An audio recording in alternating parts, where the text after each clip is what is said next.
You are looking at a pinpoint of light some 41 kilometers away from the International Space Station. That is the Soyuz MS-25 spacecraft with NASA astronaut Don Pettit and Roscosmos cosmonauts Alexei Ovchinin and Ivan Wagner on board. Countdown clocks ticking backward to the deorbit firing of the Soyuz engine, a braking maneuver 26.5 minutes from now to begin the final leg of their journey home and the end to a 220-day mission aboard the International Outpost. Good evening from Mission Control in Houston and the International Space Station Flight Control Room as we are in the final broadcast of the evening, the homecoming for these three crew members who spent 220 days on the station, ending a mission of 3,520 orbits of the Earth that has spanned 93.3 million statute miles. Landing on the steppe of Kazakhstan for Pettit, Ovchinin, and Wagner is scheduled at 8:20 and 44 seconds p.m. Central Time, which is 6:20 and 44 seconds a.m. Kazakhstan time on Sunday morning, April 20th, Easter Sunday, Don Pettit's 70th birthday. Everything has gone extremely well as we have proceeded down the deorbit checklists and all of the timelines that has set up the Soyuz MS-26 for the engine firing that is coming up now 25.5 minutes from now. That will be a 4-minute, 41-second braking maneuver to slow the Soyuz down by 128 meters per second, allowing it to drop out of orbit for its 54-minute ride back to the steppe of Kazakhstan, where the trio on board the Soyuz descent module will be greeted by the Rosaviatsa search and recovery forces, including the NASA embedded team that is going to be en route to the landing site a short time from now in a variety of Russian Mi-8 helicopters. Here in Mission Control, Flight Director Garrett Hahn is on orbit at this hour. He's joined on console by spacecraft communicator Luca Parmitano, a veteran of Soyuz missions to the International Space Station. They are working in concert with the flight control team at the Russian Mission Control Center in Korolyov on the outskirts of Moscow. You see a view from a balcony camera overlooking the large flight control room as they are in communications with the Soyuz crew, as they will be during the bulk of the descent back to the landing site. Communications will be handed off at some point to a fixed-wing Antonov 26 aircraft that will be flying around the perimeter of the landing site, relaying both voice communications and data back to the control center there in Korolyov for the Russian flight controllers to assess. We'll be going through all of the timeline activities here in a moment. First, a quick look at the departing crew that is just a little bit away from its deorbit burn and entry back into the Earth's atmosphere. Alexei Ovchinin, the veteran Soyuz commander, in the center seat of the descent module, flanked to his left by Ivan Wagner and to his right by NASA flight engineer Don Pettit. Pettit will have logged 220 days in space at the time of his landing, a total of 590 days in space on his 4 space flights. Alexei Ovchinin, with 220 days in space on this mission, will have totaled 595 days in space on his 4 flights. And Ivan Wagner, completing his 2nd space flight to the International Space Station, will have totaled 416 days in space on his pair of excursions to the International Outpost.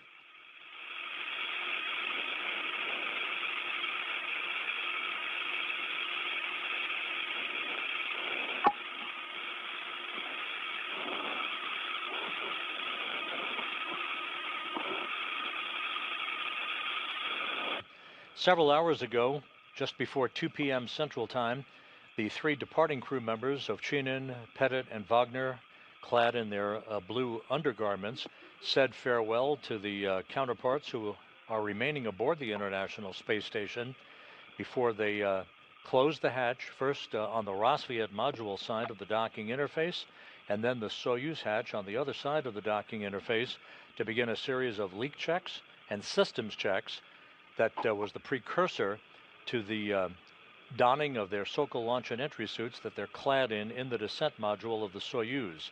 You see on the right side of your screen Japan Aerospace Exploration Agency astronaut Takuya Onishi, who took over command of the International Space Station on Friday from Alexei Ovchinin.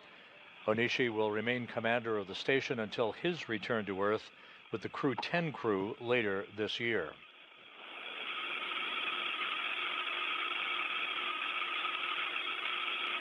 The hatch to the Soyuz vehicle swung closed at 1:52 p.m. Central Time, 2:52 p.m. Eastern Time, to set into motion all of the systems checks that ultimately resulted in the undocking of the Soyuz from the International Space Station.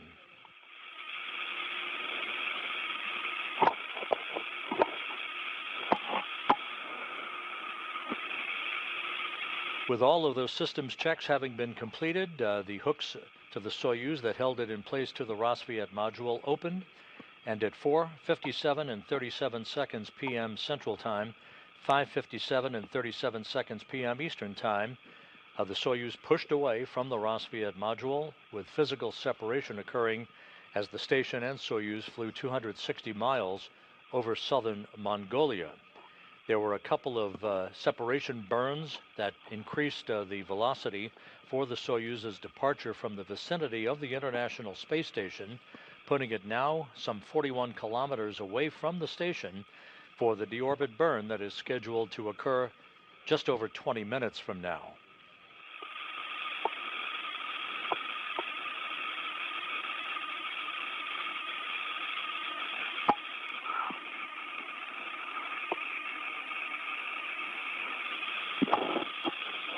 Again, looking at a replay of the departure of the Soyuz vehicle from the International Space Station, you see in the field of view the Soyuz MS-25 spacecraft that arrived on April 8th with NASA astronaut Johnny Kim and Roscosmos cosmonauts Sergei Ryzhikov and Alexei Zubritsky parking in the parking place right next door to the Soyuz that has just departed, the MS-26.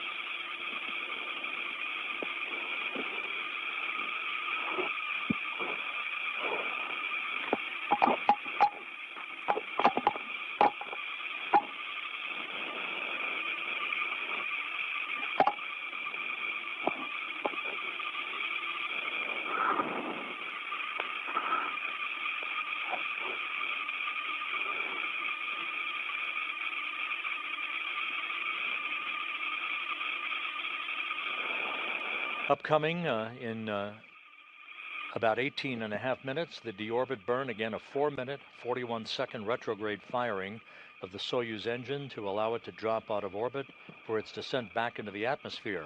23 minutes after the deorbit burn, there will be the pyrotechnic separation of the 3 sections of the Soyuz vehicle, the crew remaining, of course, in the center section, the descent module, with its heat shield repelling the heat that will build up to some 2,500 degrees Fahrenheit around the spacecraft.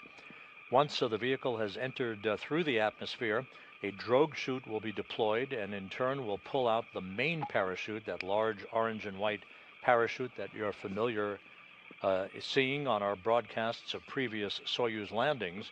That drag chute will slow the descent rate of the Soyuz down considerably, and then just a moment before touchdown, soft landing engines will fire to soften the impact on the ground, and the Soyuz crew will be home. The interesting part about the parachutes, the 2 pilot parachutes are first deployed, the second of which extracts the drogue chute. That drogue chute, once released, measures 24 square meters, slowing the Soyuz down from a descent rate of 230 meters per second to just 80 meters per second. The main parachute is then released, a huge chute covering an area of some 1,000 meters, slowing the Soyuz to a descent rate of just over 7 meters per second. Its harnesses first allow the Soyuz to descend at an angle, a canted angle, of some 30 degrees to expel heat, then shifts the Soyuz to a straight vertical descent. Once again, that pinpoint of light you're seeing is the Soyuz MS-26. We are inside 17 minutes until the deorbit burn. Just to give you some time hacks coming up on events to come, the deorbit burn again scheduled at 7:27 and 7 seconds p.m. Central Time, 8:27 and 7 seconds p.m. Eastern Time, 4 minute 41 second engine firing to act as a braking maneuver to slow the Soyuz down by 128 meters per second. 23 minutes after the deorbit burn, at 7:55 p.m., rounding it off, we should see the separation of the three sections of the Soyuz, as we just mentioned earlier in the animation. 3 minutes after the module separation, the vehicle will enter the Earth's atmosphere at an altitude of 326,800 feet. The crew on board will feel the first sensation of Earth's gravity in 220 days at that point. And about 1:30 after entry interface, as it is called, the vehicle will enter into the plasma regime, basically a big fireball that is generated around the vehicle, with the heat being repelled by the Soyuz heat shield. That plasma regime that the vehicle will be in is about 5 minutes in duration. We do expect a blackout period in communications until the vehicle descends past that period of peak heating and moves into a area in a lower regime in the atmosphere.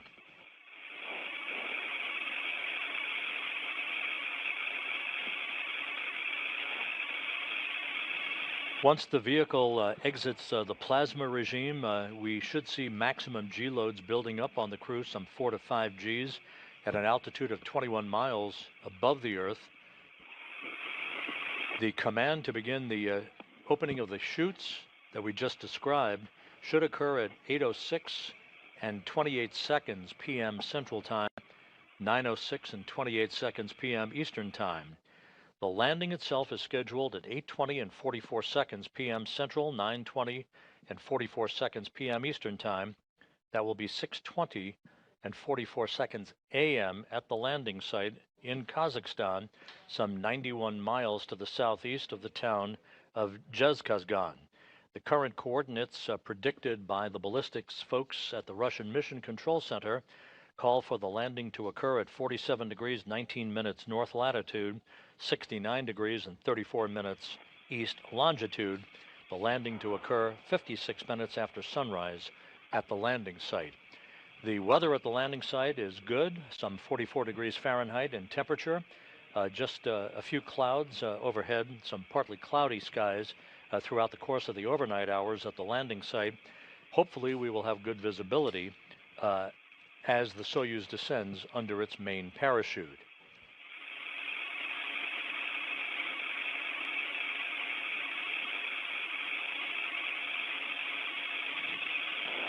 There are a number of Russian Mi-8 helicopters in play as part of the search and recovery forces, 8 helicopters in all, 2 of which are stationed at the ballistic staging site well to the southwest of the primary landing site.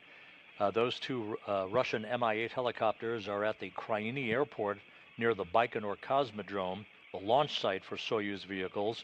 They would come into play in the unlikely event that the Soyuz moved into a ballistic entry that would create a shortfall in their intended landing target, which is to the southeast of the town of Dzhezkazgan. There will be a half a dozen Russian Mi-8 helicopters in play for the prime landing site, including NASA personnel.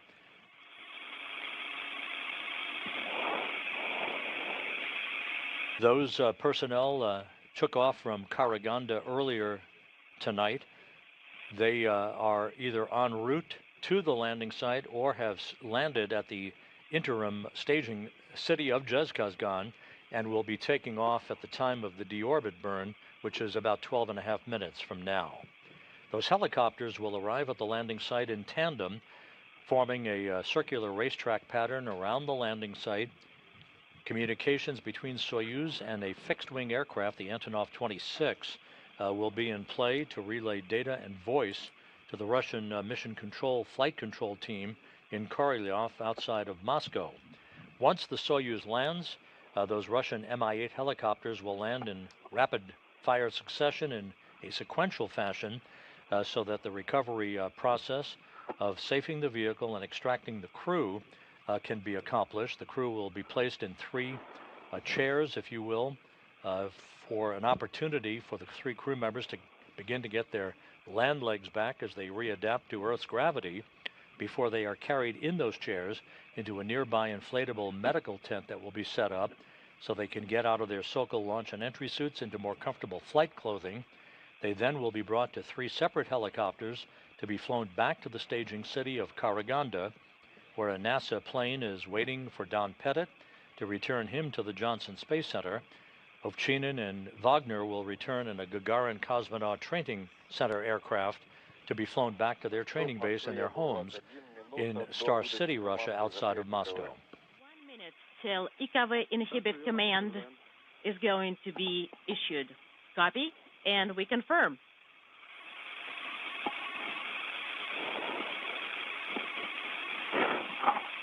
Once the deorbit burn begins, you will hear Alexei Ovchinin, the Soyuz commander, who is in the center seat of the Soyuz, flanked to his left by Wagner, to his right by Pettit. Ovchinin will be calling out the delta velocity, or the change in velocity, all the way up to 128 meters per second, and the reduction in chamber pressure in the Soyuz engine as it expends fuel for the braking maneuver of 4 minutes and 41 seconds in duration to slow the Soyuz down and allow it to drop out of orbit.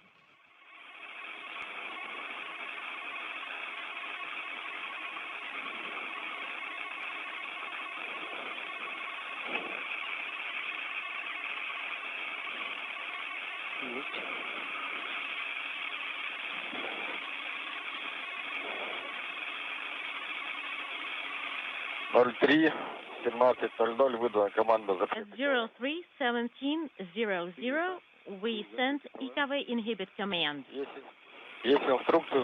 And we have confirmation that IKV has been exhibited and E2 is no longer illuminated. Correction, K Kilo 2 is no longer illuminated. And then the next reference point is the SKD, or SKD TIG -8. We're now inside 9.5 minutes until the initiation of the deorbit burn that begins the trip home for the Soyuz. You will hear the Russian flight controllers talking to Ovchinin for as long as they are within the geometry of communications between the Soyuz VHF comm system and the antennas on the International Space Station. You'll also hear the Soyuz referred to by the call sign of Burlock. That is the call sign that Ovchinin chose for his vehicle. That is a Russian term for a riverboat or a barge puller that existed in the 17th century Russian Empire, Burlock.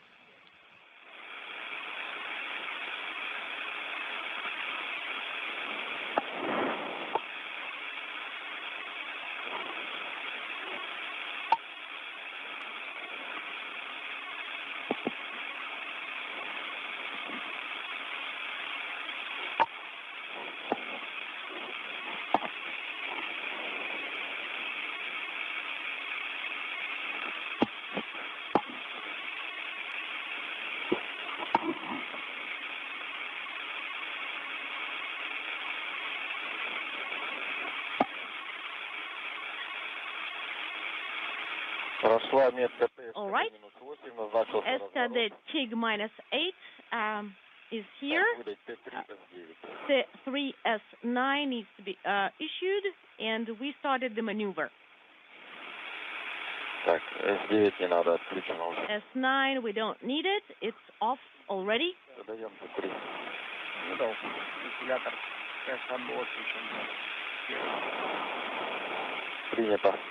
And we have the fan on. Copy.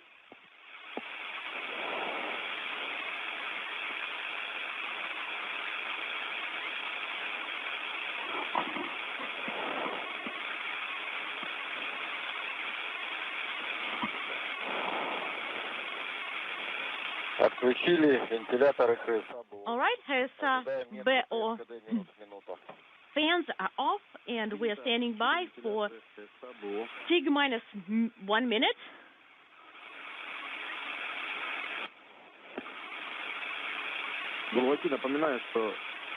Burlaki, just as a reminder, could you please provide a running commentary regardless of comm quality? So we need time with like minutes, seconds. Please provide your report even in the blind. Copy.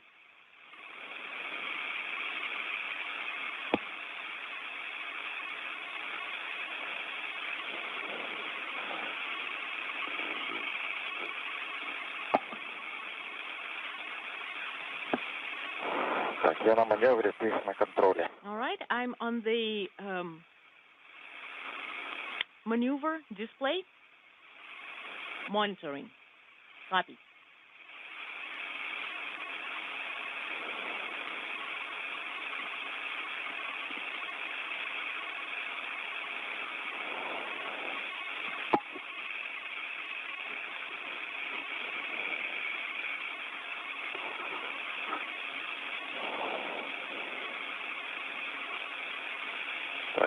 This is Mission Control Houston, 5.5 minutes now until the deorbit burn is initiated. Again, this is a 4-minute, 41-second retrograde firing of the Soyuz engine to slow the vehicle down and enable it to drop out of orbit. The change in velocity is 128 meters per second. Once the deorbit burn is complete, the upper section of the Soyuz, known as the orbital module, that's the bulbous upper section of the 3-section Soyuz vehicle, it will be depressurized 10 seconds after the completion of the deorbit burn, setting the stage for its separation pyrotechnically that will occur some 23 minutes after the completion of the deorbit burn.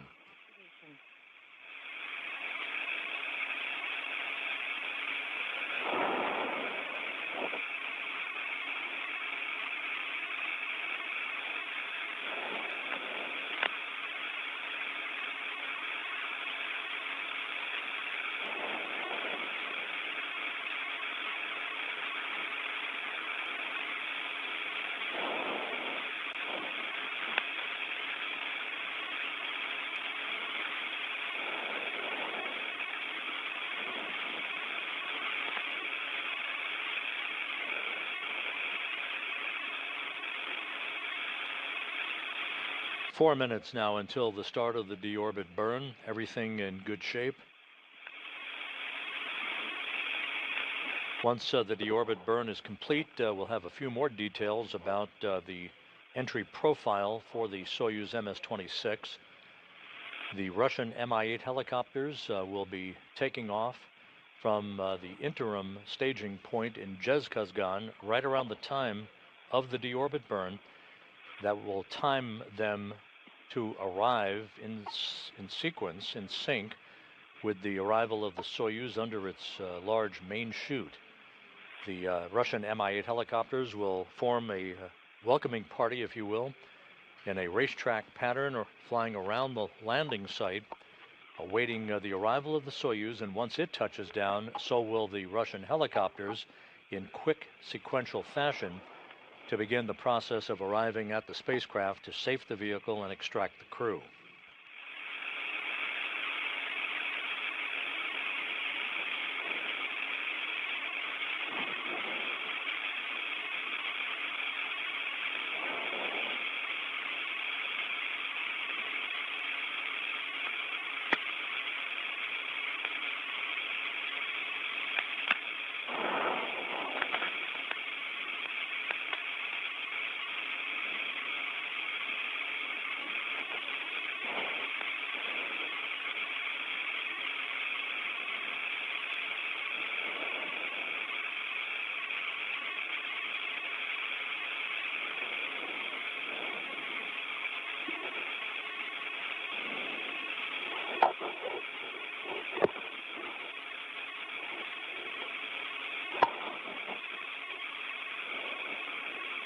This is Mission Control Houston. Again, you're looking at a view from a balcony camera overlooking the Russian Mission Control Center in Korolyov outside Moscow. We are now 2 minutes away from the start of the deorbit burn.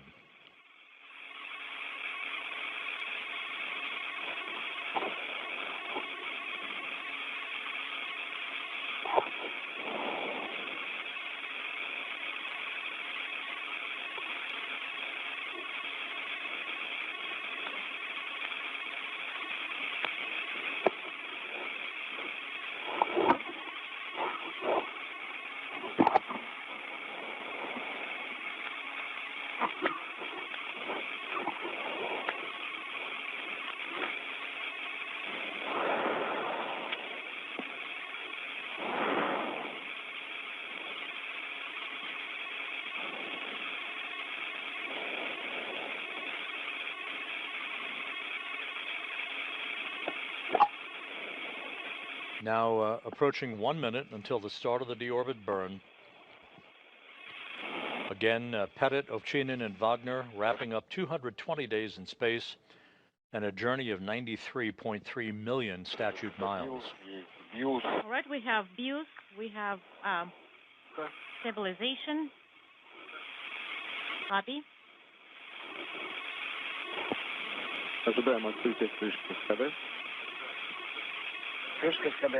And we're standing by for the SKD cover opening.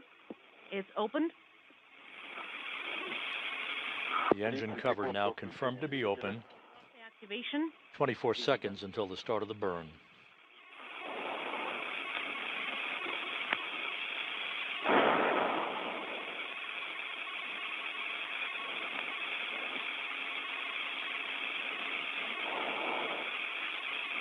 Ну что, поехали домой.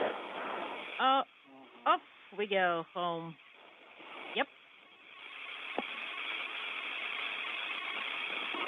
Есть включение СКД 03. Deorbit burn now in progress. Activation confirmed. Once again, a 4-minute, 41-second retrograde maneuver. The burn is underway. Copy.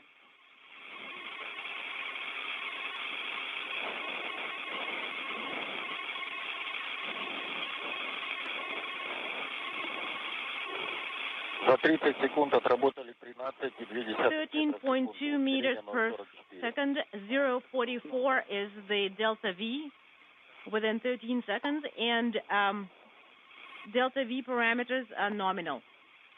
You will be hearing these updates through the interpreter of Alexei Ovchinin, reading off changes in velocity all the way up to 128 meters per second and changes in the chamber pressure on the Soyuz engine.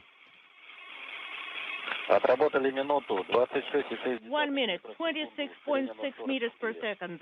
0.44 is the delta V. Schedule parameters are nominal. Copy. Минута 15. 1 minute, 15 seconds. 33 meters.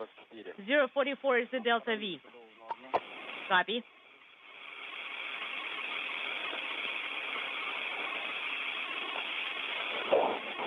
Отработали минуту 30. 1 minute 30, 39.8, and 0.44 is the delta V. Schedule parameters are nominal.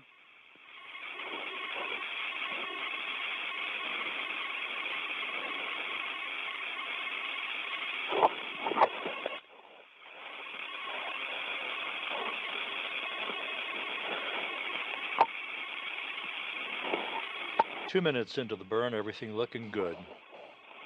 Отработали 2 minutes, down 54 meters precisely. 0.45 is the delta V. Copy.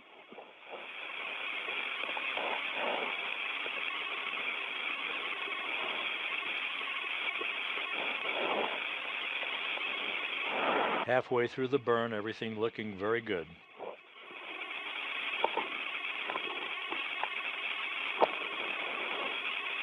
Отработали 2,5. 2.5 minutes of burn duration, 66.9. This is the delta, and the delta V is 0.45. Schedule parameters are nominal.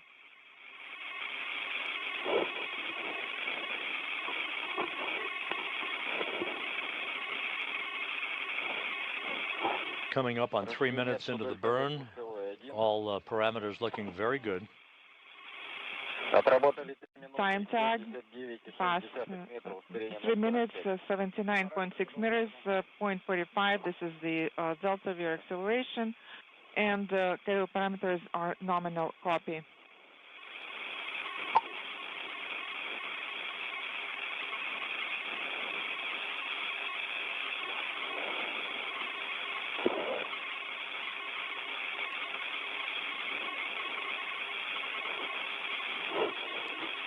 Отработали 3 минуты 90. 3 minutes of thrust of firing, 94.6 meters per second, and the KO parameters are nominal. 1 minute of deorbit burn time left. All the parameters looking very good according to the Russian flight controllers in Korolyov.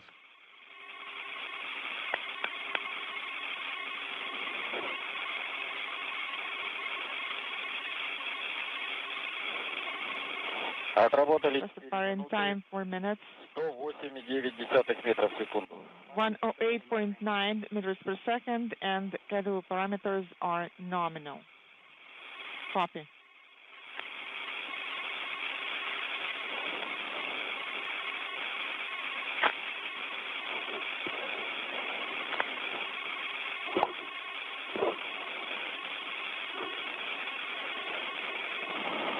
Standing by now for engine shutdown.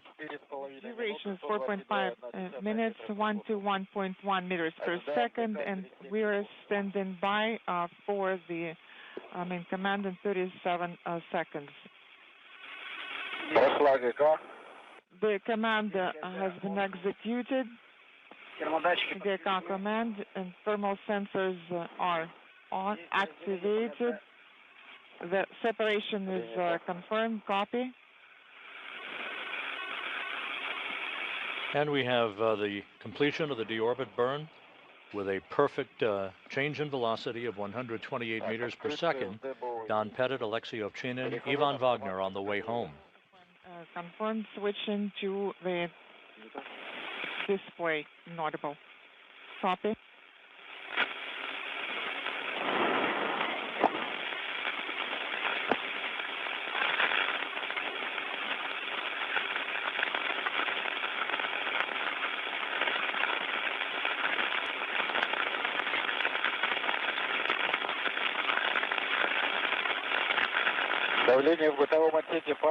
And the orbital module pressure is dropping. Copy.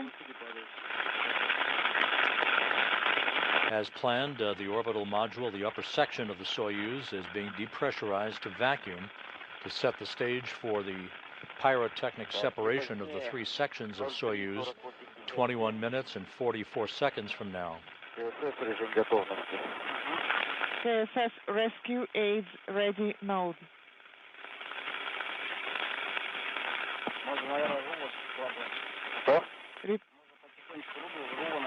Please repeat your last. I think we can stow the RHC. We can start stowing it. So with the successful completion of the deorbit burn, next up is the separation of those 3 sections of the Soyuz, the upper section being the orbital module. The lower section is the instrumentation and propulsion module. The crew is strapped into their seats in the center section called the descent module, which is the only surviving section of the 3-section Soyuz. Alexei Ovchinin, the Soyuz commander, strapped into the center seat, flanked to his left by Ivan Wagner and Don Pettit to his right.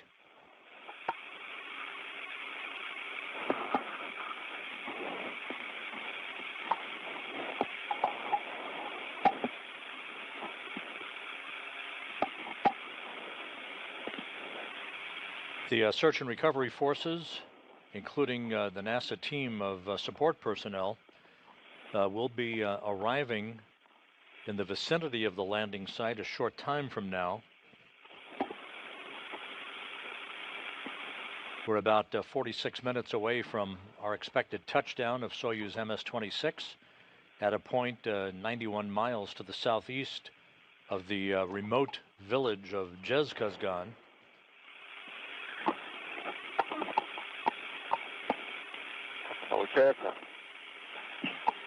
Once the landing has occurred, the search and recovery teams will move toward the vehicle, will ensure that no toxic gases are emanating from the spacecraft before they begin the process of opening up the hatch and extracting the crew one by one.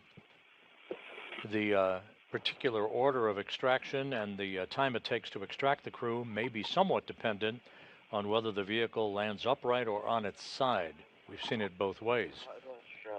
Once the crew is out of the vehicle, they'll be placed in chairs brought alongside of the spacecraft itself to enable the 3 crew members to have a few minutes to get their land legs back before they're carried in those chairs to a nearby inflatable medical tent that will be set up by the recovery team.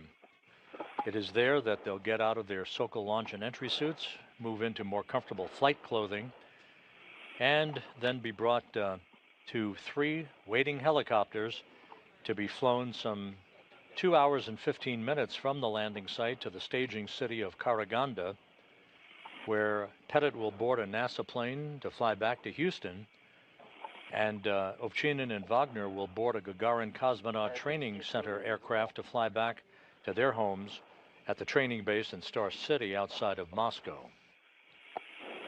That's it.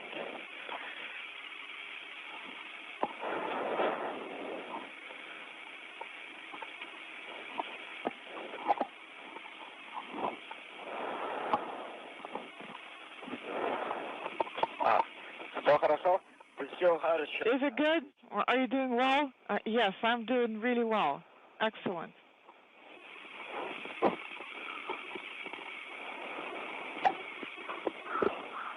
And just a reminder, although communications are still solid between Soyuz and the flight control room there in Korolyov that you see on your screen, those communications could deteriorate and will be lost at some point once the Soyuz enters into the Earth's atmosphere, into the area of peak heating for about 5 minutes in duration. Before that, we do expect communications to become choppy or be lost altogether as the Soyuz passes further and further away from antennas on the International Space Station, relaying VHF communications between the MS-25 spacecraft and the flight control team there in Korolyov.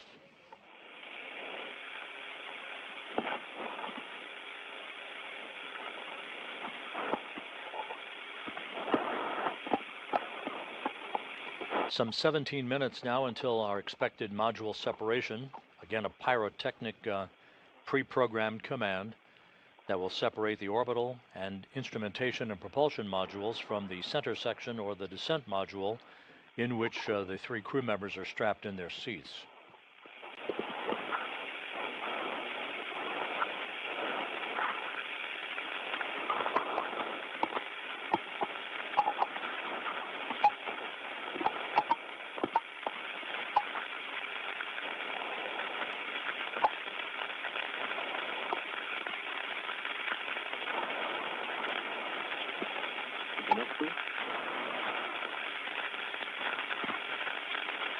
Lucky Moscow.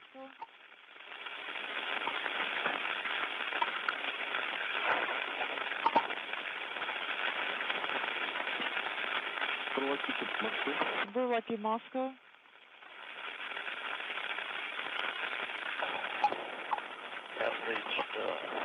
Excellent.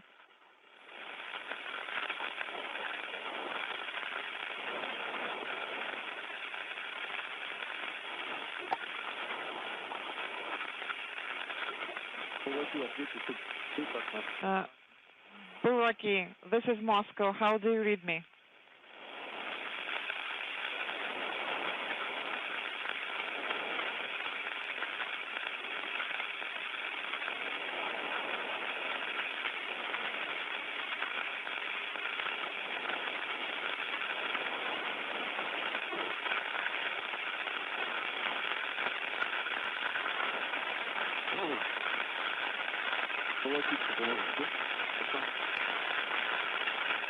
The Soyuz is about 100 kilometers away from the International Space Station, as we are about at the fringe of guaranteed voice communications between the spacecraft and the station.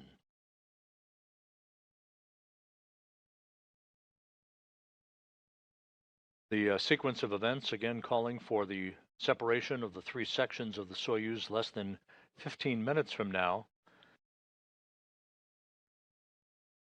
If everything goes as planned, the main parachute deployment sequence will begin just under 26 minutes from now with touchdown southeast of Dzhezkazgan, Kazakhstan, just over 40 minutes from now.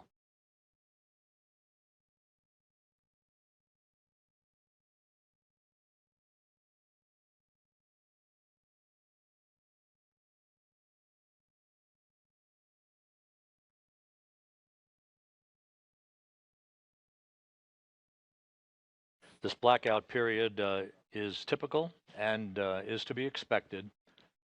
The next guaranteed communications of any solid sort will be after the Soyuz leaves the regime of peak heating, or the exit from plasma as it is called,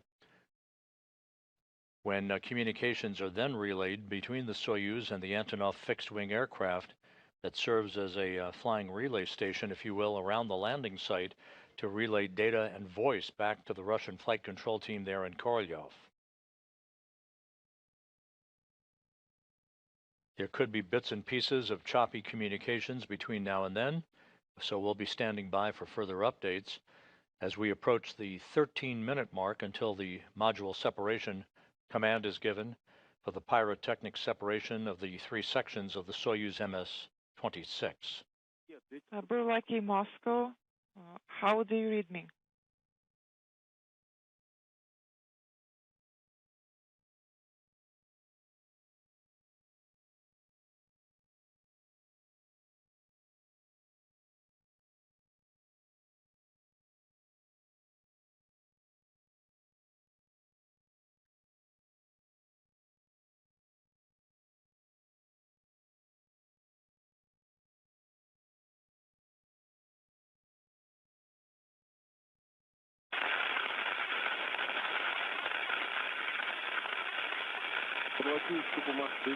Burlaki, Moscow, how do you read me?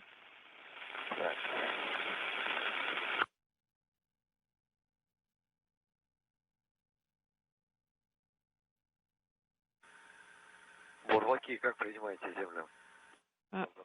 Burlaki, how do you read Moscow? Moscow, you're coming in with interference, and how us? We have you loud and clear, Burlaki. And Burlaki, just a reminder, no later than 0348, the KSS rescue aid should be switched to readiness mode, and you also should close your helmet visors and switch rescue aids to automatic mode. Copy. And just a reminder, please release transmit buttons right before the separation, and you can use the transmit button going forward without locking it.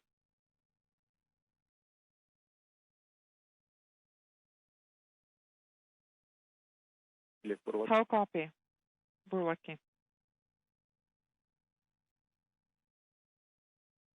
So again, as we just mentioned, brief bursts of communications between the Russian flight control team and Alexei Ovchinin under the call sign of Burlock, as is his call sign for his Soyuz vehicle, the MS-26, as it barrels toward the landing site southeast of Dzhezkazgan. The module separation command expected about 10.5 minutes from now.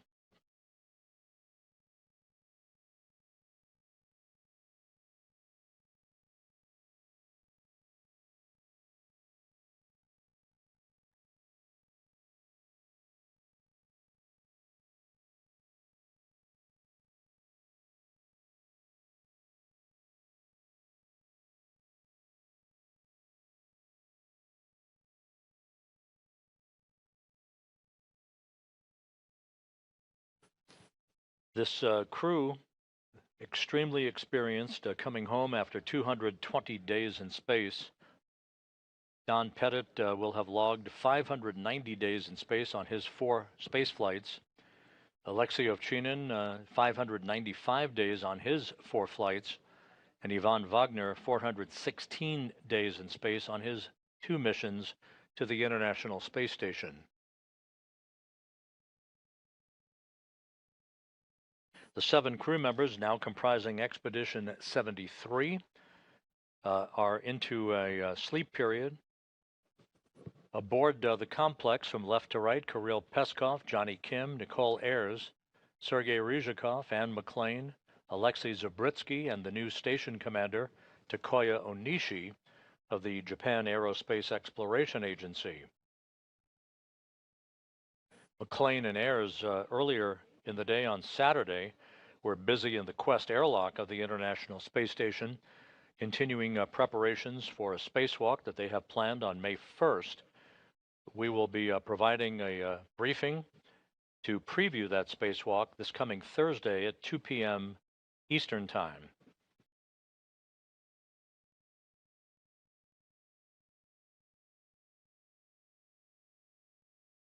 Just over 8.5 minutes now until our expected separation of the 3 sections of the Soyuz. Hopefully, we will be getting confirmation of that through telemetry received at the Russian Mission Control Center, or if we're fortunate enough, through a quick burst of voice confirmation from Ovchinin on board Soyuz MS-25.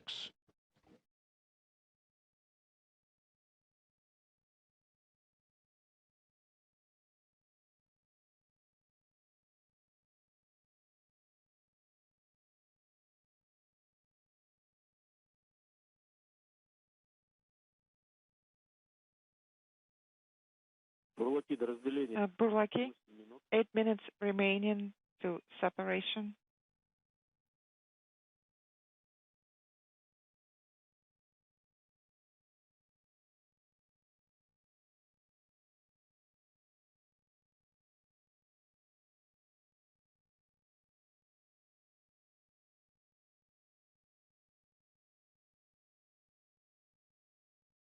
Pettit, Ovchinin, and Wagner began an 11-day handover with NASA's Johnny Kim and Roscosmos cosmonauts Sergei Ryzhikov and Alexei Zabritsky after they were launched on April 8th, arriving at the station on a 2-orbit rendezvous profile.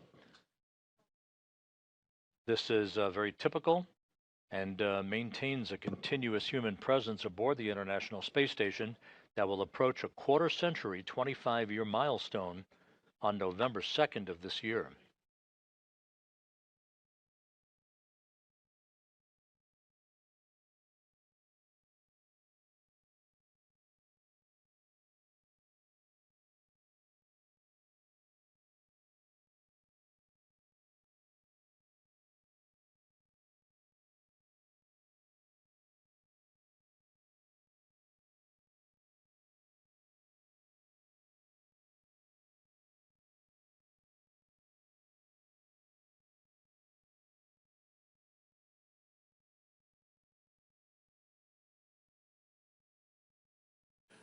The predicted landing time is 8:20 and 44 seconds p.m. Central Time, which is 6:20 and 44 seconds a.m. Kazakhstan time on April 20th, 56 minutes after sunrise. Partly cloudy skies at the landing site, temperatures around 44 degrees Fahrenheit to greet Pettit, Ovchinin, and Wagner.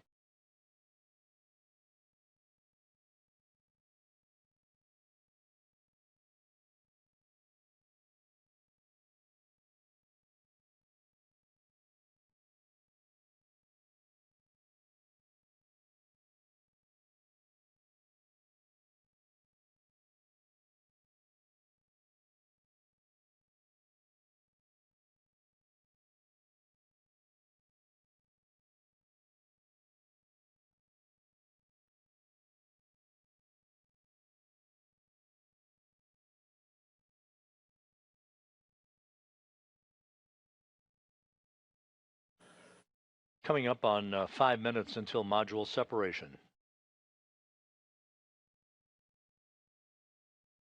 The module separation will occur at an altitude of 87 miles above the Earth.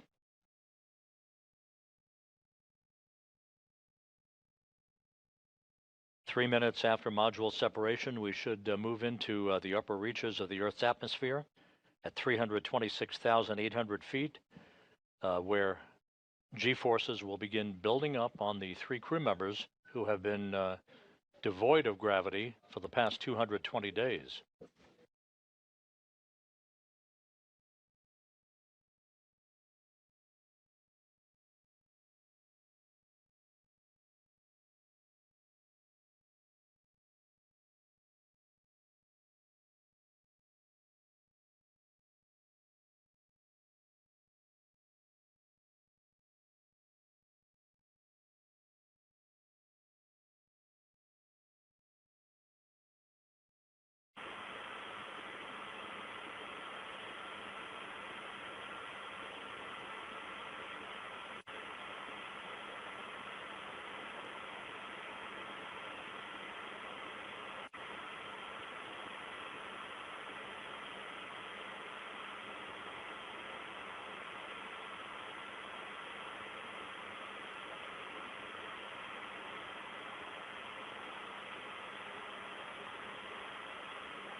Coming up on 2 minutes until module separation, the updated landing coordinates predicted by the ballistics folks at the Russian Mission Control Center for the Soyuz MS-25 calls for landing to occur at a latitude of 47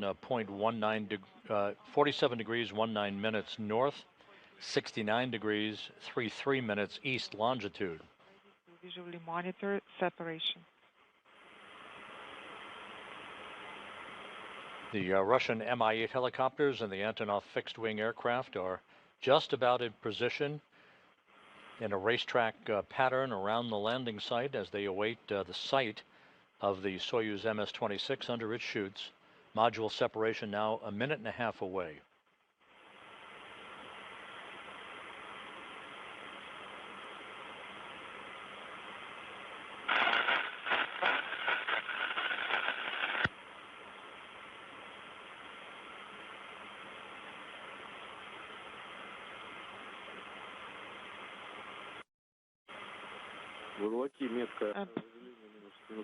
Burlaki minus 1 minute and 14 seconds to separation.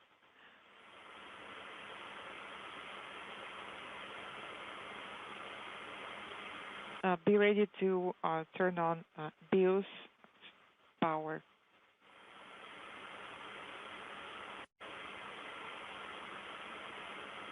Just about 40 seconds away from expected separation of the 3 sections of the Soyuz vehicle.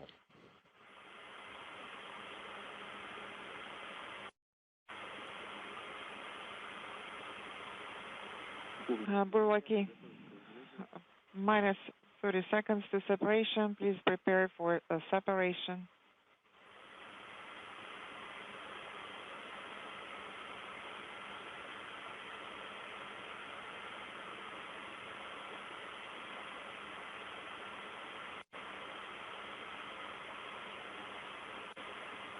All quiet here in the flight control room at Mission Control in Houston, standing by.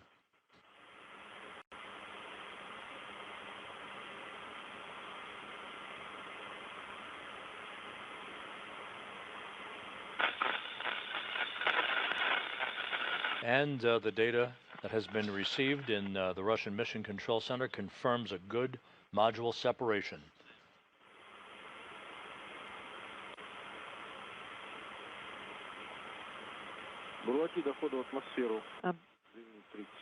Burlaki, 2 minutes, 30 seconds remain to re-entry. So with the module separation having been confirmed, the next expected milestone will be the initiation of the opening of the chutes about 10.5 minutes from now. The parachute deployment sequence is triggered by a barometric pressure sensor at an altitude of 41,000 feet. At this point, the main parachute cover is jettisoned by pyros and springs. That pulls out 2 extraction chutes, which in turn pulls out the drogue chute. That in turn pulls out the main chute. This whole process takes about 20 seconds to occur. Then, at an altitude of 21,000 feet, a barometric pressure sensor starts a timer that triggers most of the remaining events in the landing sequence. At an altitude of just 18,000 feet, the commands are issued to jettison the heat shield, inhibit the entry thrusters, and to open valves to vent all the hydrogen peroxide fuel for the entry thrusters and the oxygen in the life support system tank. If we have video of the Soyuz under the chutes at that point, the white vapor you will see is normal. That's a combination of hydrogen peroxide and oxygen venting into the air. The purpose of this is to safe the vehicle for landing. The recovery teams do not want hazardous gases to remain in those tanks when the soft landing thrusters work and the vehicle impacts the ground. This way, the ground support team can approach the vehicle immediately and know that they have a safe vehicle that they are continuing the recovery process for.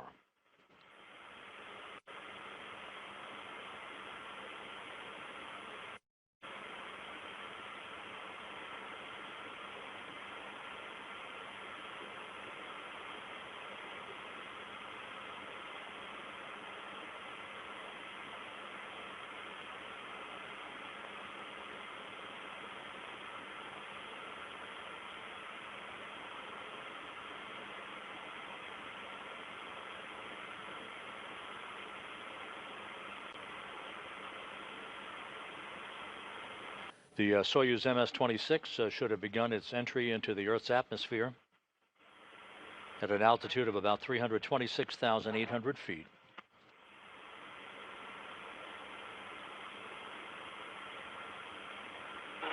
In about 2 minutes, peak heating will begin around the vehicle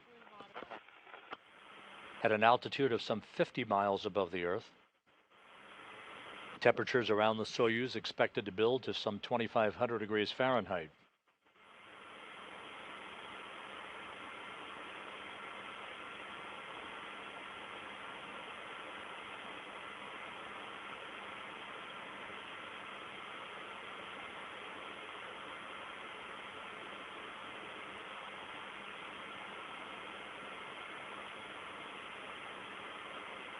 If everything goes as planned, we're some 7.5 minutes away from the expected deployment sequence of the parachutes.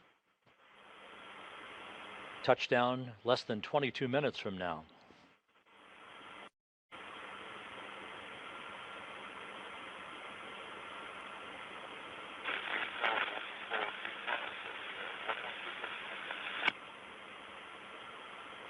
"20 seconds away from peak heating on the vehicle."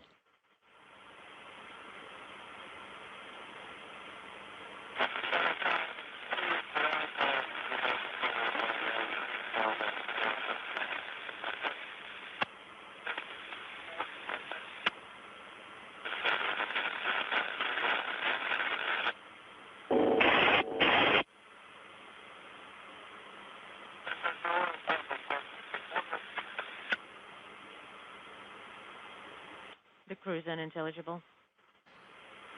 Garbled conversations coming from the Soyuz MS-25. This expected as the vehicle has entered the period of peak heating. That should last about 5 minutes.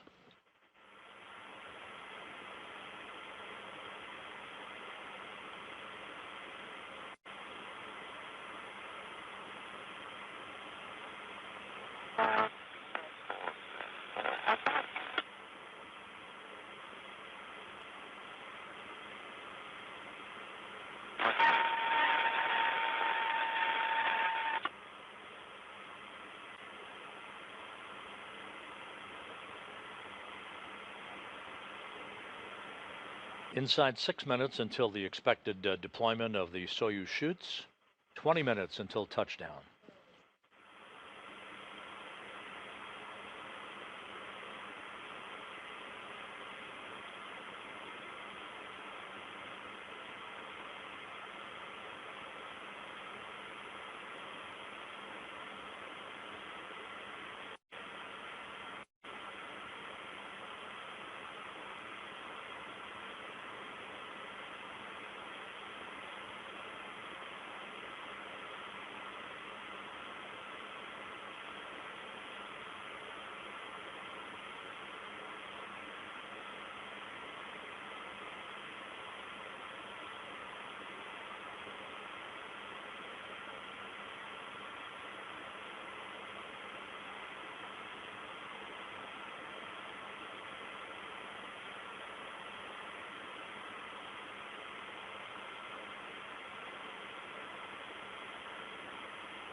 Three and a half minutes until the expected time of chute opening. Everything continues to go by the timeline, by the book, for the Soyuz MS-25. 18 minutes until touchdown.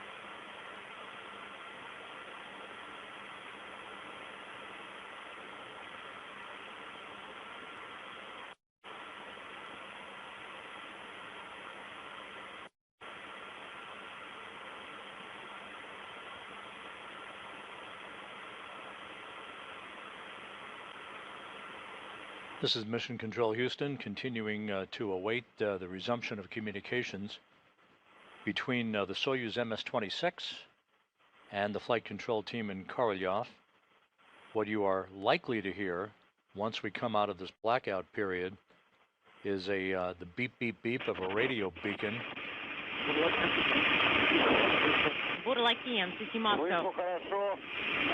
How do you copy? Loud and clear.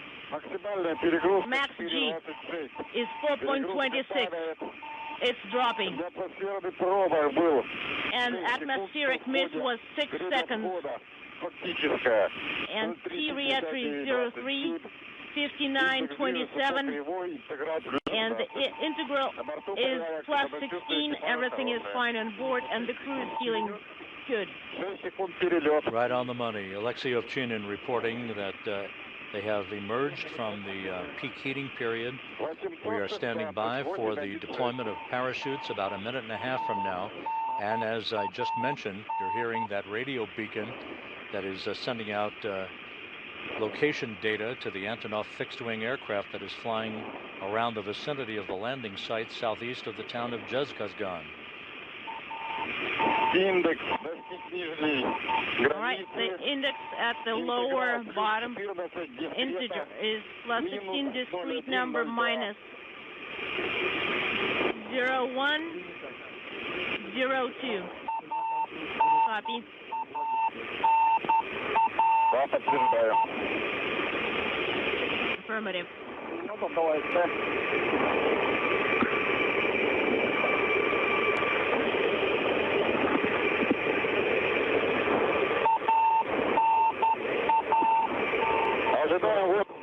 I am standing by at 040617. I am standing by for OSP priming.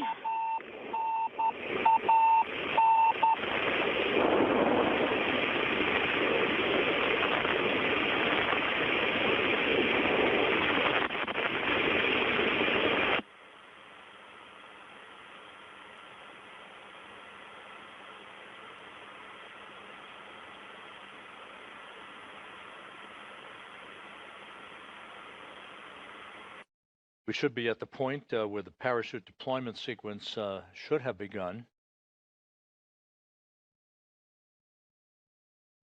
Some 14 minutes away from our expected touchdown time.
This is Mission Control Houston, once again awaiting confirmation of the deployment of the chutes as we approach 12.5 minutes until touchdown.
This is Mission Control Houston. The reports from the search and recovery forces in the Mi-8 helicopters circling the landing site say that they have a visual of the Soyuz under its chutes.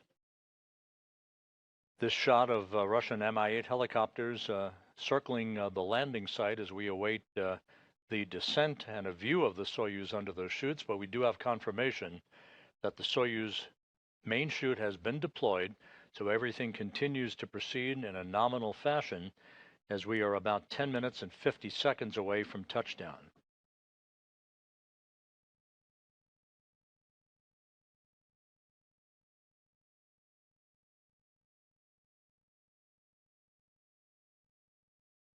As you could see from that brief view at the landing site, the skies are mostly cloudy, so it's possible that we will not have a view of the Soyuz under the chutes for as long a period of time as we are accustomed to. But as soon as we do get usable video, we will certainly punch it out. We're just over 10 minutes away from landing, as Don Pettit, Alexei Ovchinin, and Ivan Wagner are just moments away from wrapping up their 220-day, 93.3 million mile mission. Once again, this view courtesy of Roscosmos, showing Russian Mi-8 helicopters circling the vicinity of the landing site. That view is intermittent at this point until we have a solid view of the Soyuz under its chutes.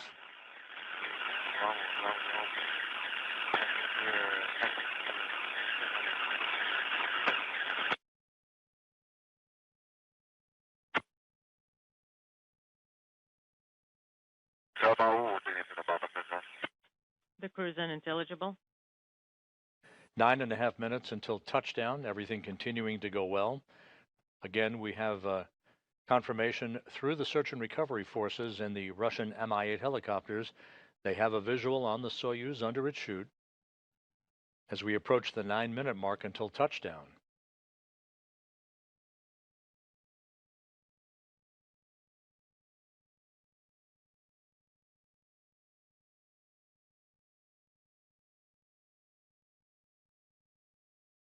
And now we have more video from the landing site. As you can see, the skies are somewhat overcast. This is 91 miles to the southeast of the remote town of Dzhezkazgan.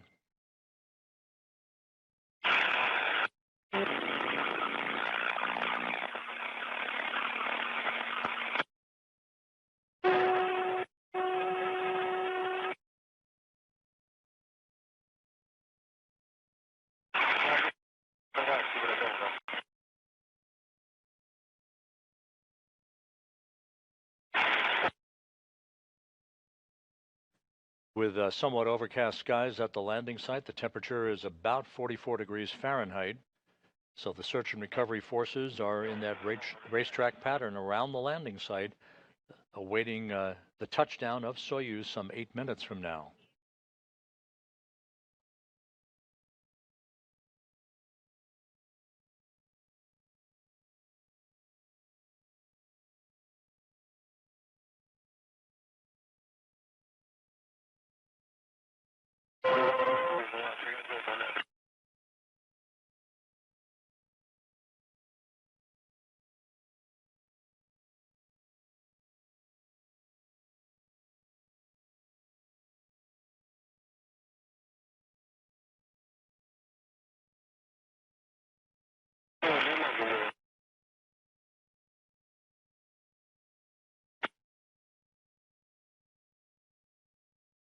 This is Mission Control Houston. Once again, all of the landing sequence events for the Soyuz MS-26 and its 3 crew members have unfolded in trip hammer fashion, everything going very well. The module separation occurred on time, as did chute deployment. The chutes confirmed to have been deployed by the search and recovery forces. As you're looking at landing site video under overcast skies, one of the reasons we haven't seen the Soyuz up to this point under its chutes, as we are accustomed to seeing. Touchdown just over 6.5 minutes from now.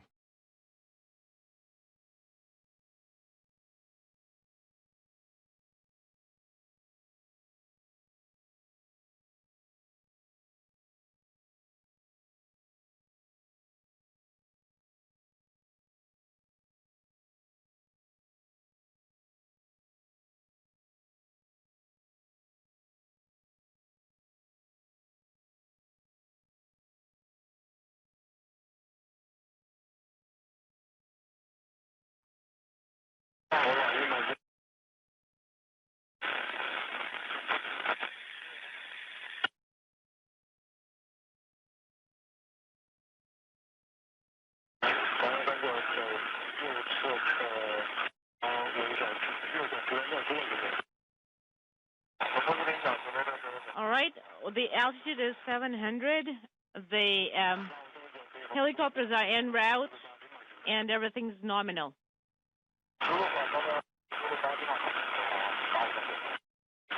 And that report indicating the altitude of the Soyuz continuing its descent on time under its main parachute.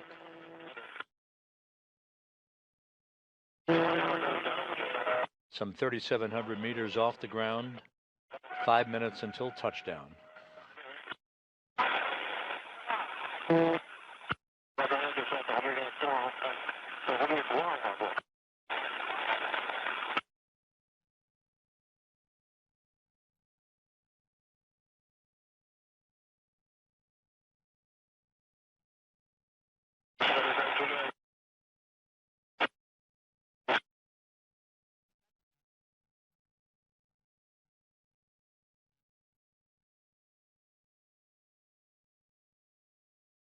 Again, a view from Roscosmos at the landing site, still awaiting a visual on the Soyuz. The Russian Mi-8 helicopters did confirm a visual of the Soyuz descending normally under its main parachute. That was at altitude, but because it's overcast on this Sunday morning in Kazakhstan, on Don Pettit's 70th birthday, this view as we await a visual on the Soyuz prior to touchdown.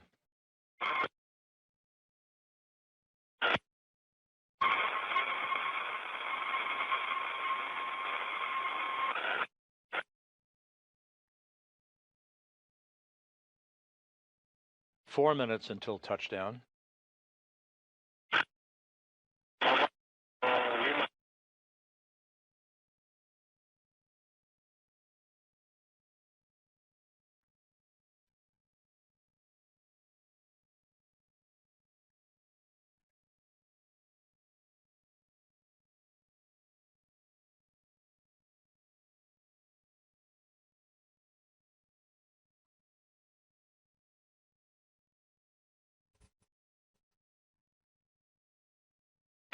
$1,500, copy.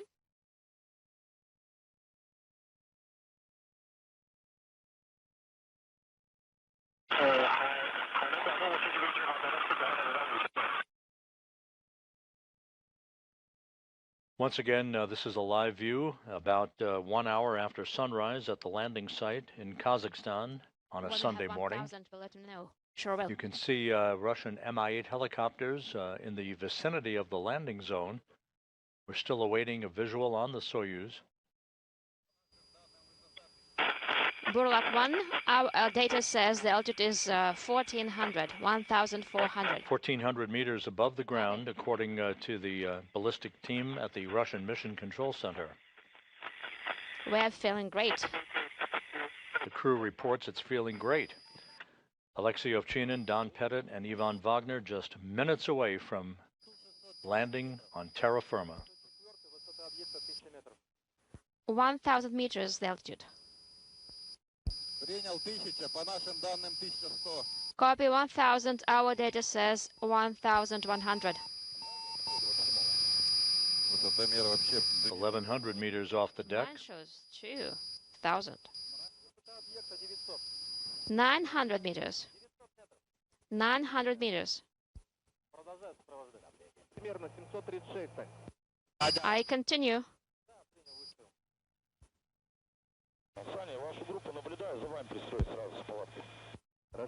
I can see you. I follow you. Copy.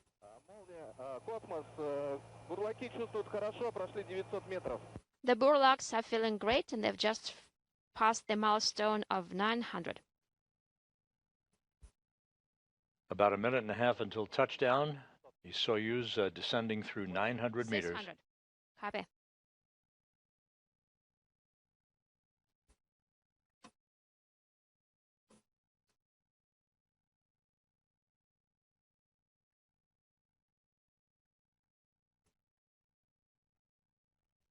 And there's our first view of the Soyuz. Just about a minute until touchdown. Everything looking good.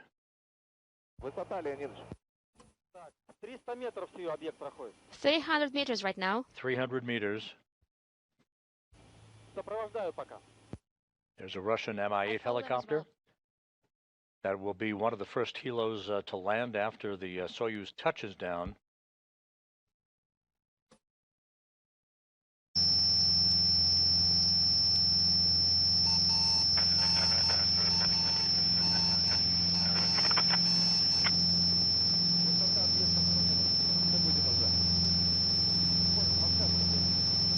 Just a moment or two before touchdown, the soft landing thrusters will fire to further reduce the impact.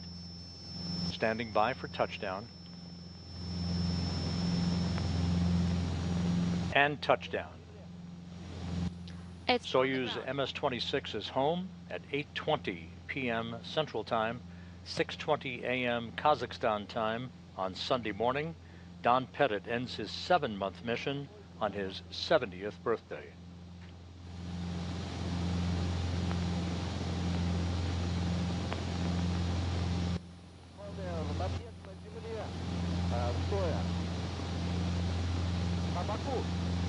It's on the ground, on the side.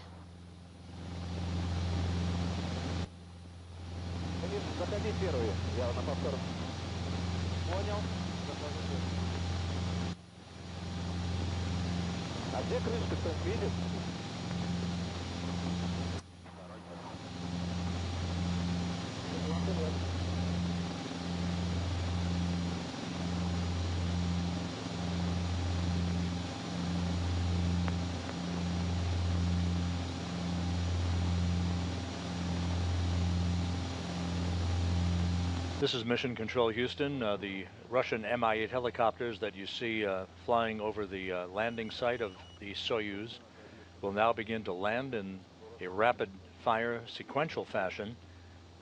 And the television truck that's providing the video that you're looking at will begin to move toward the vehicle.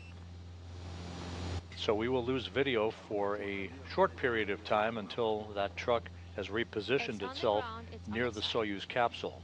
Once again, landing occurring at 8:20 p.m. Central Time, 6:20 a.m. Kazakhstan time on Easter Sunday.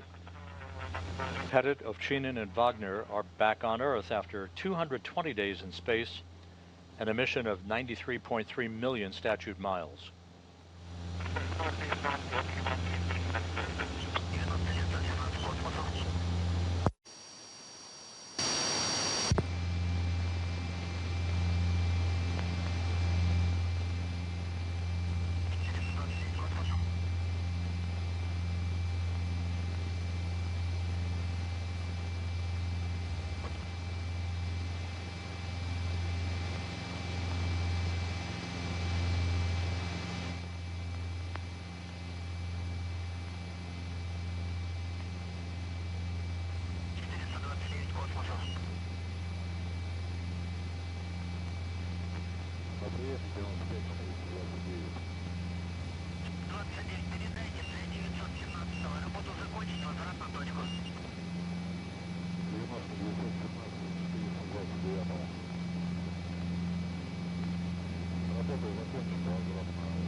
As you can see, the Russian Mi-8 helicopters are beginning to land, as is the plan. The first personnel will be from RSC Energia, working in tandem with the Rosaviatsa search and recovery forces to begin to approach the vehicle, making sure it is safe, free of toxic gas emissions, before they begin the process of extracting the crew. We'll also find out here shortly whether the vehicle landed upright or was pulled on its side. Go back to your original position.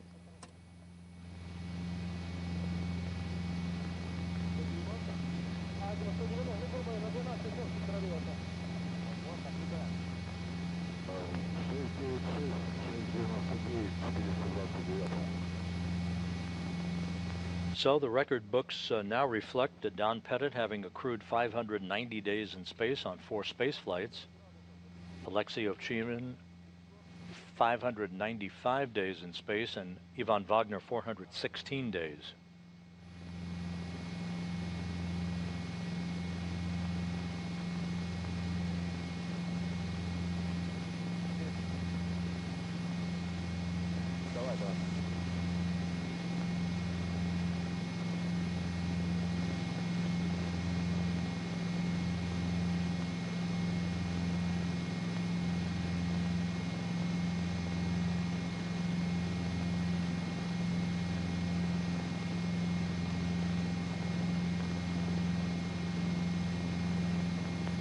And the reports from the search and recovery forces now confirm that the Soyuz landed and was pulled onto its side by winds at the landing site that often will pull the parachutes and thus result in the Soyuz moving from an upright position to landing on its side. So the Soyuz is on its side. That will not be an impediment to extracting the crew.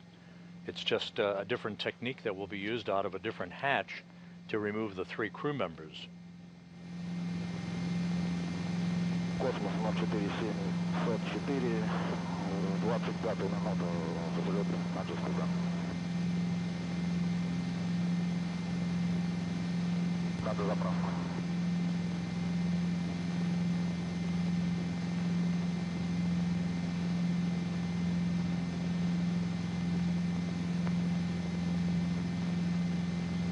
Продублируйте, пожалуйста. 704, 25 минута взлет на Dzhezkazgan, надо заправку. 704, космос, принял. Прием.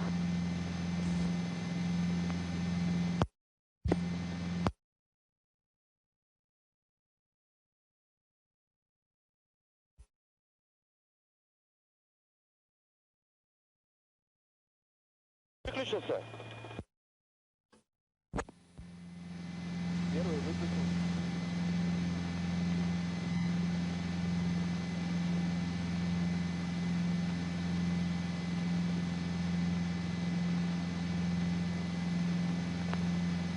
Прям за аппаратной позади.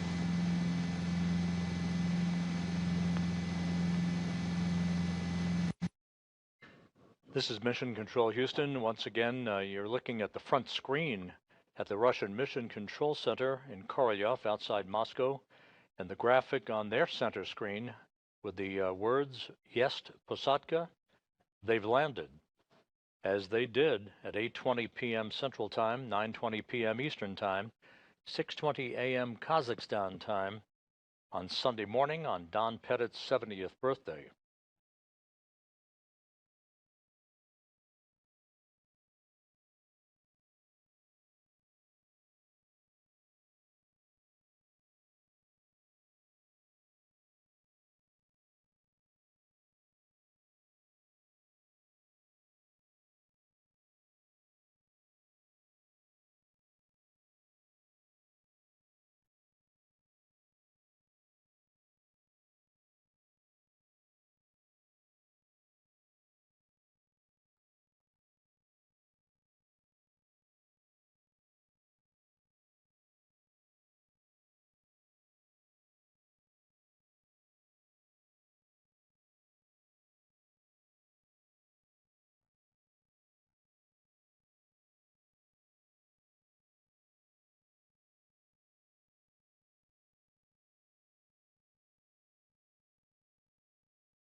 This is Mission Control Houston. As we mentioned a moment or two ago, the video from the landing site deconfigured for the moment while the television truck belonging to the search and recovery forces moves toward the capsule. The Soyuz MS-26 landing and being pulled over onto its side. That was confirmed by the Rosaviatsa recovery team. Landing occurring at 8:20 p.m. Central Time, 9:20 p.m. Eastern, 6:20 a.m. Kazakhstan time. All of the deorbit events went as planned from the time of undocking that occurred at 4:57 p.m. Central Time, through the deorbit burn, through all of the entry activities, the module separation, in which the three sections of the Soyuz separated from each other pyrotechnically, the descent through the atmosphere, the parachute deployment sequence, that all went by the book, resulting in a touchdown just about 56 minutes after sunrise on Sunday morning at the landing site in Kazakhstan, some 91 miles to the southeast of Dzhezkazgan. The Russian Mi-8 helicopters have descended. They're all on the ground now, as they will begin to make their way toward the spacecraft to ensure that it is safe before other personnel approach the vehicle to begin the extraction of the crew.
The process now, once the crew is extracted from the spacecraft, will include them being placed in 3 chairs alongside the capsule.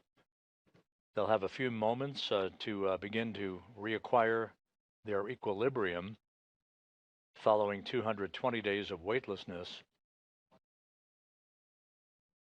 Once they are hauled in those chairs into the nearby inflatable medical tent, they'll be helped out of their Sokol launch and entry suits into more comfortable flight clothing, and then brought to 3 separate helicopters to be flown back to Karaganda, Kazakhstan. That's the staging city.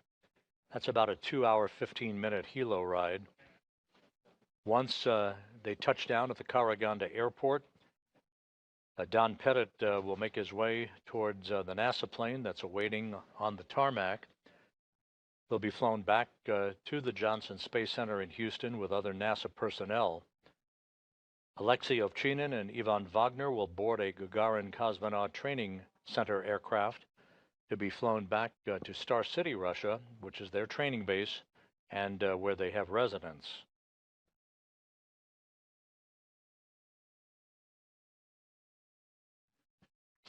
While the Soyuz MS-26 mission has come to a conclusion, work on board the International Space Station is continuing at a very rapid pace. Early Monday morning is the scheduled launch of the SpaceX CRS-32 cargo mission, the Dragon that will launch atop a Falcon 9 rocket carrying some 7,000 pounds of supplies to the International Space Station. NASA Plus coverage is scheduled to begin at 3:55 a.m. Eastern Time on Monday morning in the wee hours, for a launch at 4:15 a.m. Eastern Time. That will set off about a 28-hour rendezvous sequence, culminating with a docking to the International Space Station's Harmony Module Zenith port, the space-facing port, at 7:20 a.m. Central, 8:20 a.m. Eastern Time on Tuesday morning.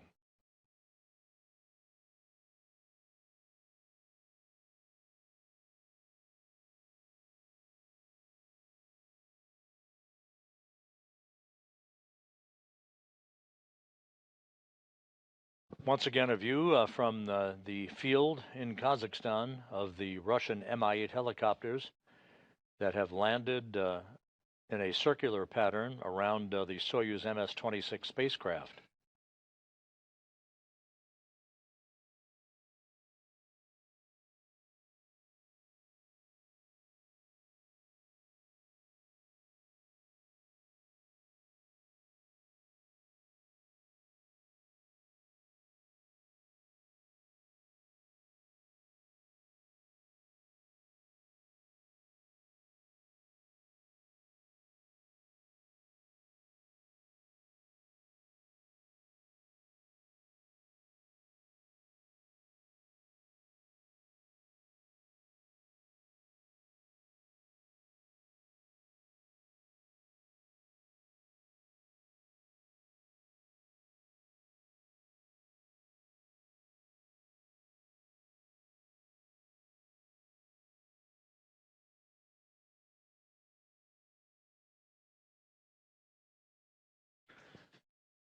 Following the arrival of the SpaceX CRS-32 cargo mission to the International Space Station, this coming Thursday, April 24th at 2 p.m. Eastern Time, we will hold a spacewalk preview briefing at the Johnson Space Center, looking towards a spacewalk, US EVA as it's called, 93, that is targeted for May 1st by NASA astronauts Anne McClain and Nicole Ayers to build up a mounting bracket upon which the next series of ISS rollout solar arrays will be delivered on a future flight. They will also move a communications antenna to a different location on the space station to provide more favorable visiting vehicle communications for upcoming missions that will include the launch of the Japanese H2 transfer vehicle, its new version called the HTV-X.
This is Mission Control Houston. Again, this live view from the landing site, about 91 miles to the southeast of Dzhezkazgan, Kazakhstan.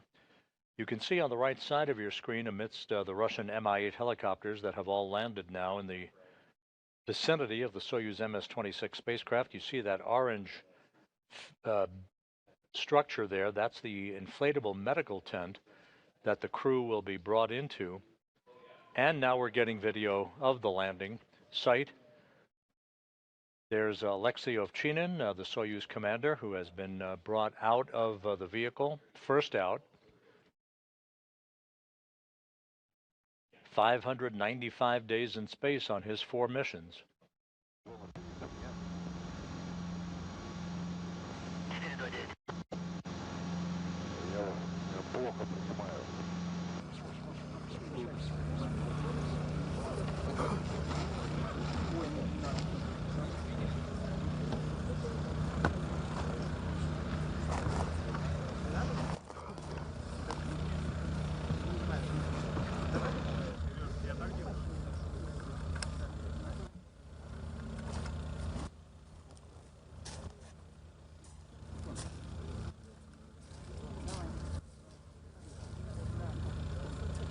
Once again, a look at Alexei Ovchinin, the veteran cosmonaut, Soyuz commander. He was the station commander up until Friday for Expedition 72 before handing over that task to Takoya Onishi, the Japan Aerospace Exploration Agency astronaut. There's a view of Bill Ingalls, the NASA chief photographer, who's right at the hatchway of the Soyuz vehicle.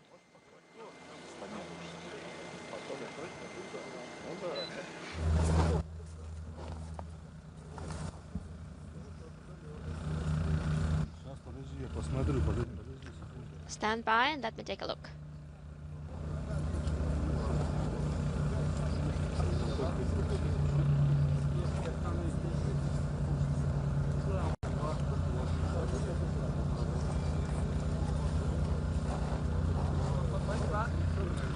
Сейчас проверь, есть шум.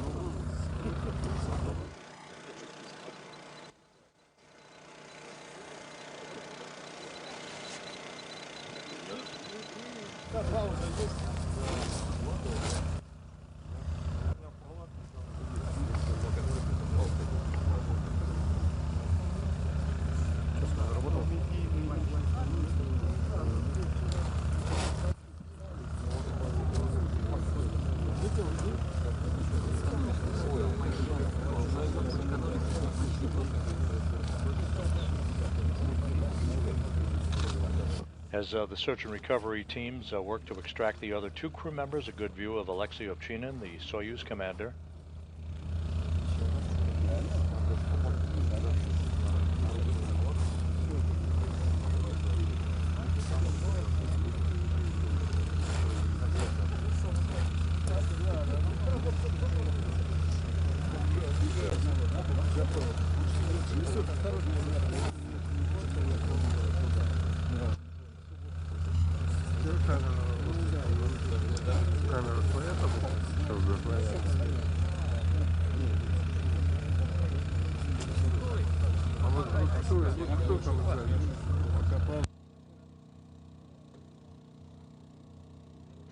As mentioned earlier, touchdown occurring at 8:20 p.m. Central Time, 9:20 p.m. Eastern Time. Soyuz vehicle was pulled over onto its side after touchdown, which is not uncommon.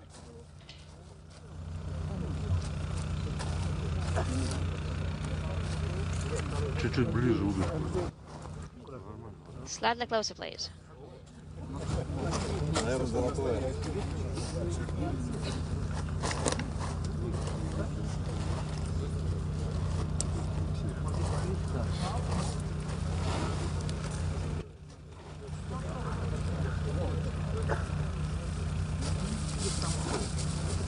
Давай, я...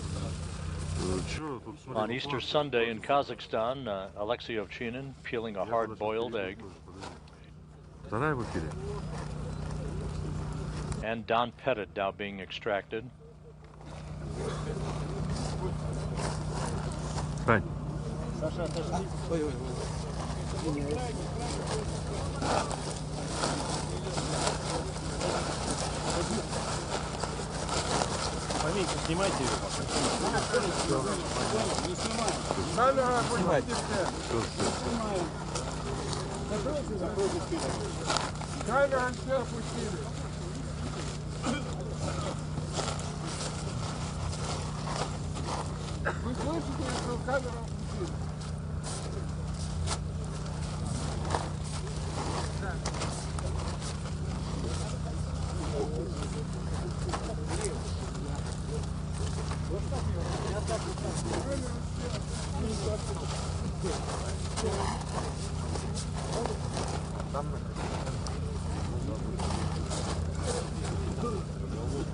Under overcast skies, the temperatures at the landing site in the high 40s Fahrenheit.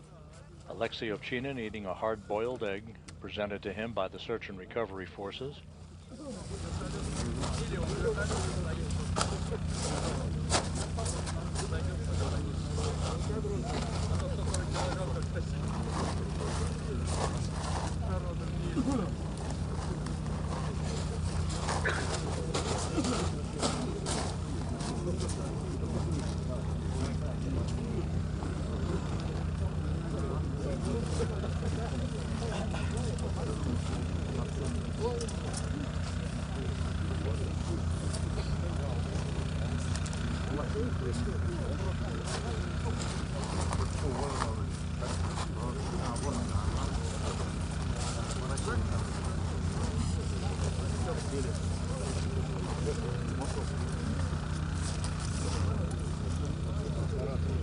This is Mission Control Houston. Once again, Ovchinin and Don Pettit of NASA are out of the Soyuz vehicle.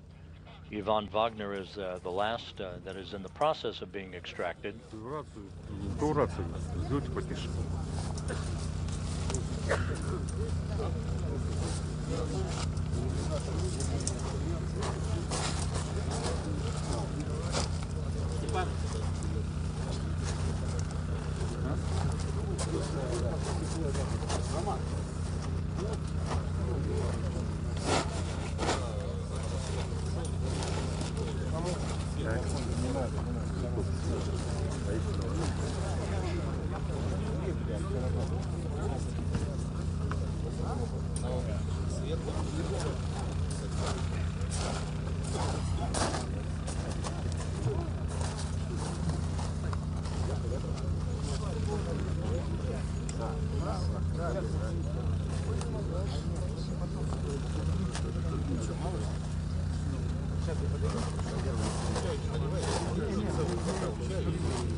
Continuing to receive live television from the Soyuz landing site, Alexei Ovchinin and Don Pettit out of the Soyuz vehicle.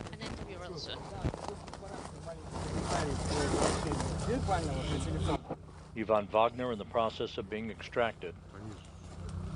Lower, please.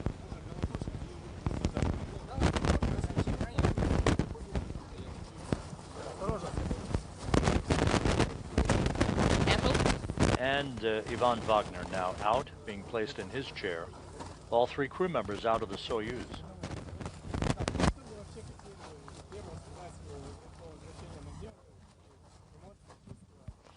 Okay, what are your emotions? What are you feeling now that you're back on Earth?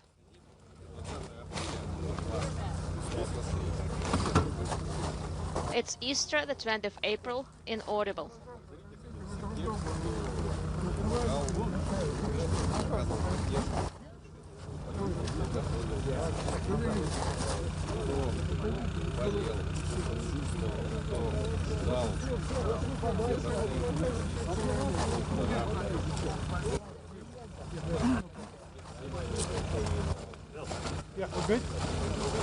Сейчас все только.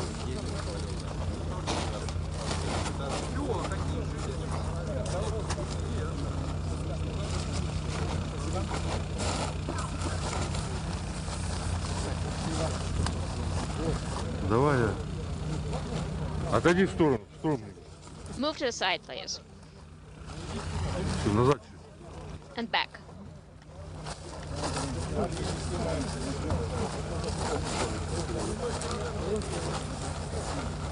Ivan Wagner, having wrapped up his second mission in space, 416 days in all. Степаныч, немножко в сторону уйдите. To the side. Ушел.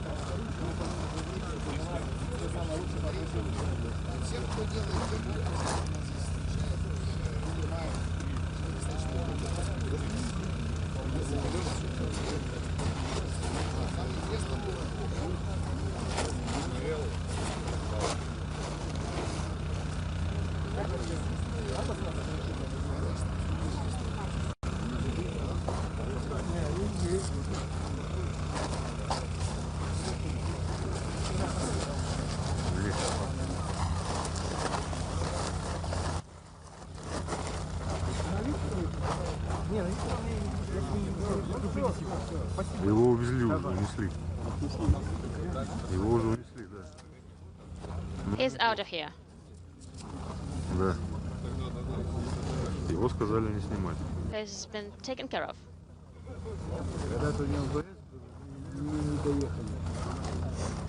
Еще.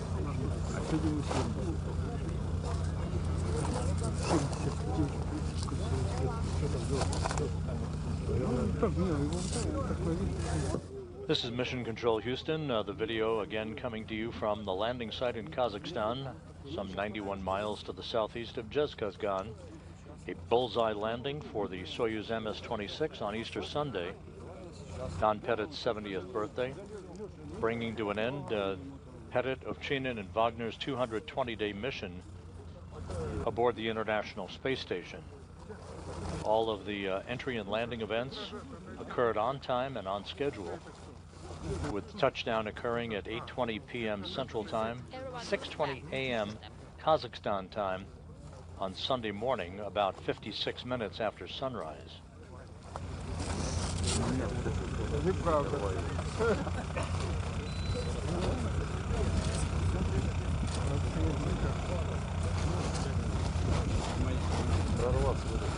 Алексей Николаевич, похожий. Лёш.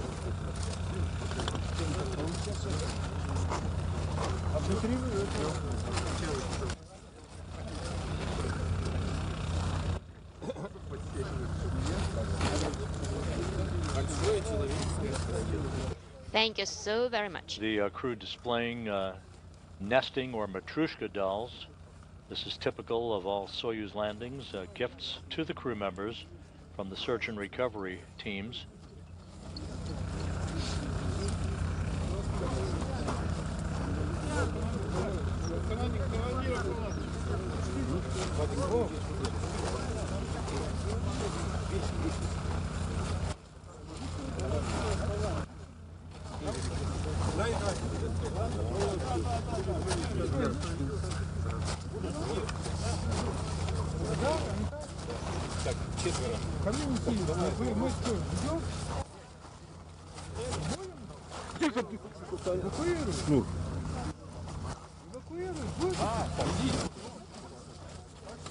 And first to be carried toward the medical tent is the Soyuz commander, Alexei Ovchinin.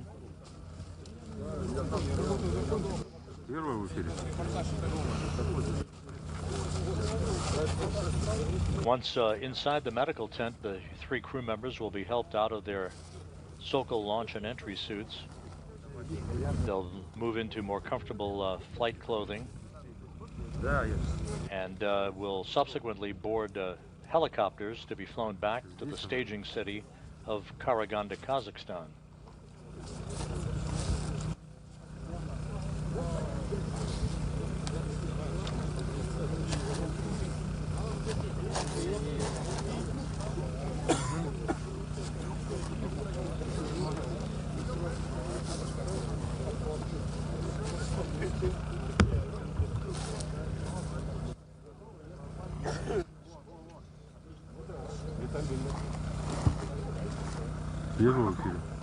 One is live. Ivan Wagner taking a few sips of hot tea.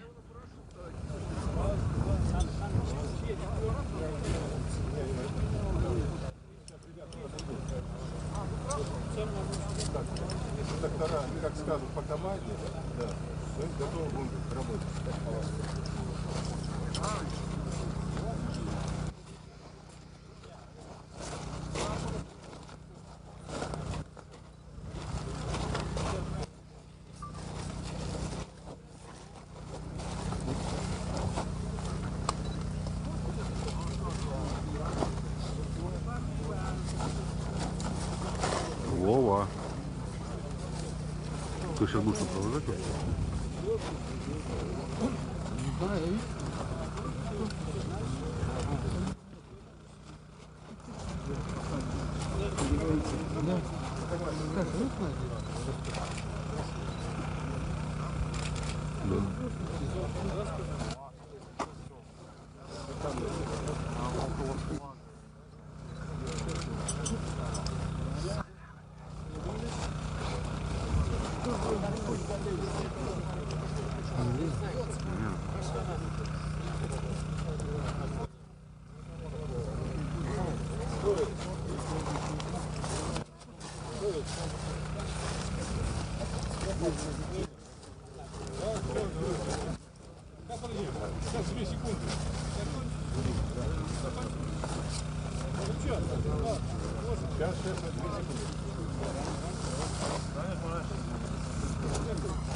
Ivan Wagner now being lifted and will be moved toward the medical tent to join Ovchinin.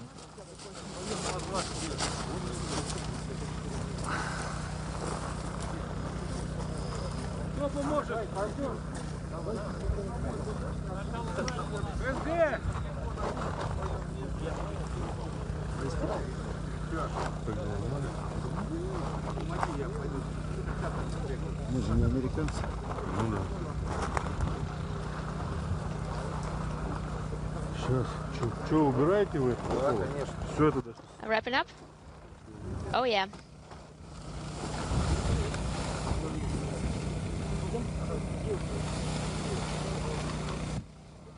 Ivan Wagner being brought into the inflatable medical tent. Don Pettit was brought into the medical tent a short time ago, joining Alexei Ovchinin. So all three crew members now have moved into the inflatable medical tent to get out of the Sokol launch and entry suits and move into flight clothing prior to being flown by helicopter back to the staging city of Karaganda, Kazakhstan.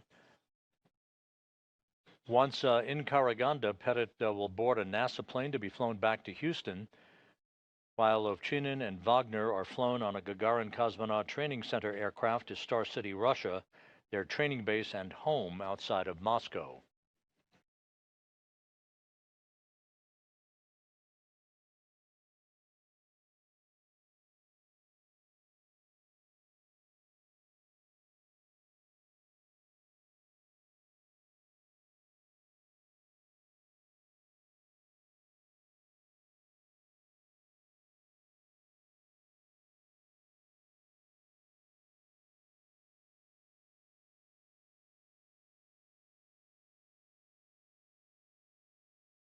This is Mission Control Houston, a view here inside the International Space Station Flight Control Room at the Johnson Space Center at Mission Control.